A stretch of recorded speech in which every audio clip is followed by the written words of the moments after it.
So we ask ourselves, I guess, if it's true that our old ethical frameworks are no longer sufficient in terms of making sound ethical decisions about technology, and what would a new ethics look like? Well, one of the questions really, again, maybe not completely pertinent to what we're doing, that Jonas, one of the things that he was trying to develop was an ethics of how we deal with non-human nature, and as with animals and with nature itself, and whether we could make the adjustment to considering non-human nature as having a moral status, which is a huge question, obviously, in environmental philosophy, in animal rights philosophy.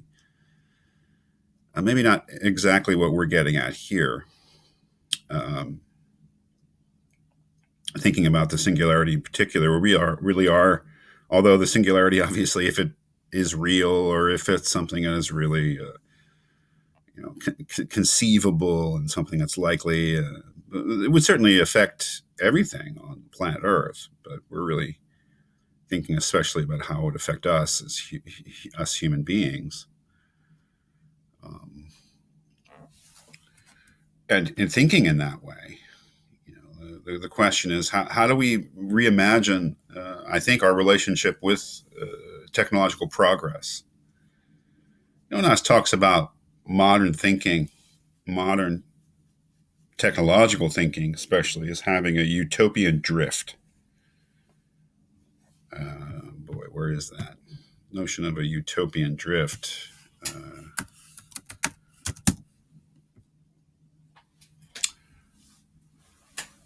Yeah, I mean, maybe he didn't say utopian. Well, yeah, maybe he did. Let's see. Yeah, this is on page 50, section 8. The inherently utopian drift of our actions under the conditions of modern technology. And I think one of the things he's getting at in there is that we just sort of assume that technological progress is always good. And even if it's not always good, it's unstoppable. It's inevitable because we're headed towards something. We as human beings have a destiny, or in some way or another, you can't stop time. You can't stop human progress, and we're heading towards a future in which the conditions of human life will be utterly transformed by technology, and there's nothing you can do about it. Well, that may be true, but it may also be something that we need to question. That is technological progress always good? Just because we can do something doesn't mean we should do it. Just because we could, let's say, create an artificial intelligence, let's just say that we could, maybe it's something we shouldn't do. Just because we could make some kind of breakthrough technologically or even scientifically doesn't necessarily mean it would be good for us or good for the world. Now, again, that goes against some very deeply held, especially people, I'm assuming, who take a course in computer ethics, people in computer science, engineers, software people, hardware people, that they're STEM people, and that they're people who are interested in ideas and interested in the future and interested in technology. And there maybe the presumption is that it's always good to develop new things. Well, certainly part of this essay is at least questioning that. If we take into account the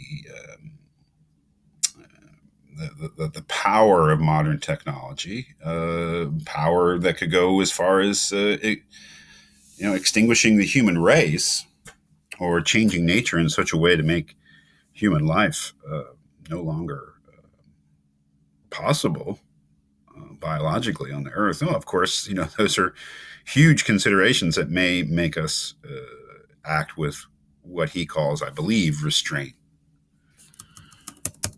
And that's really the challenge, I think, especially, what he calls on page 51, responsible restraint. It's a new way of thinking, I think, especially in terms of scientists, engineers, technology people.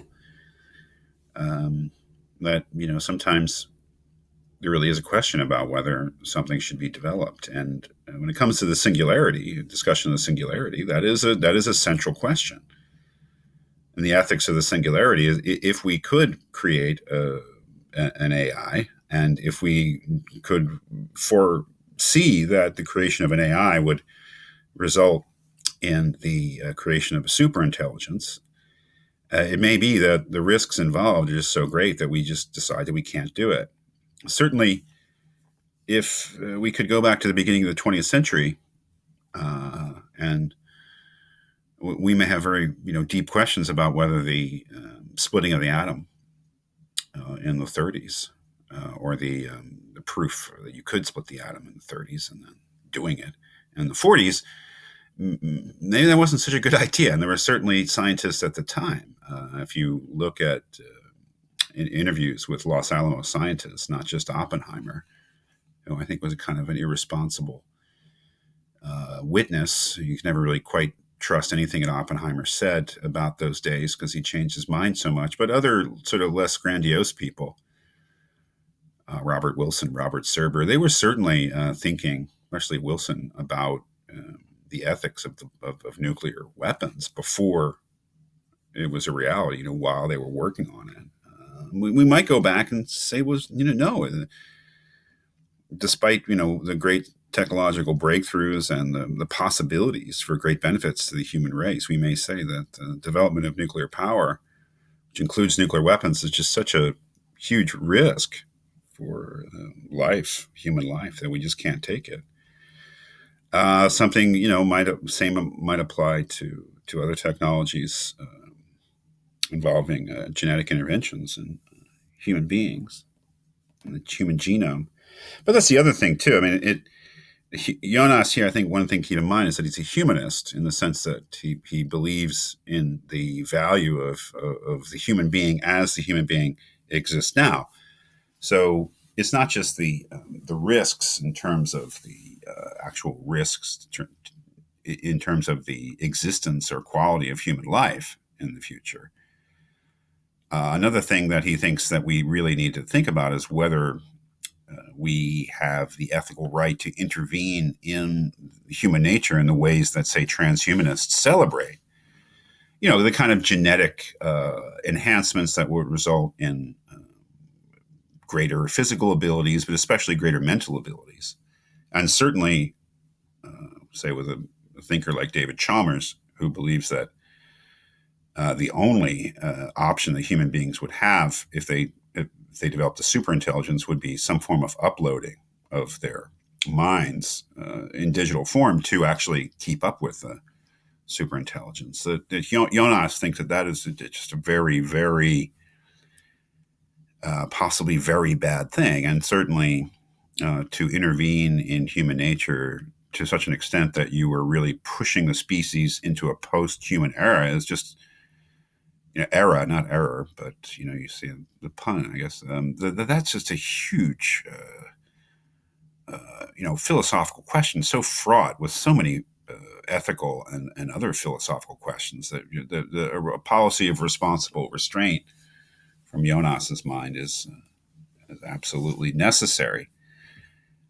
So if we're looking for, he doesn't exactly sketch out in detail what a new ethics would look like, but certainly it would have a different emphasis. One would be on knowledge, that we need to know the effects of our actions in order to know whether we're doing right. And also the recognition that our knowledge of the effects of our actions will always lag behind, and we will never really know. And so that we're forced to take this position of responsible restraint.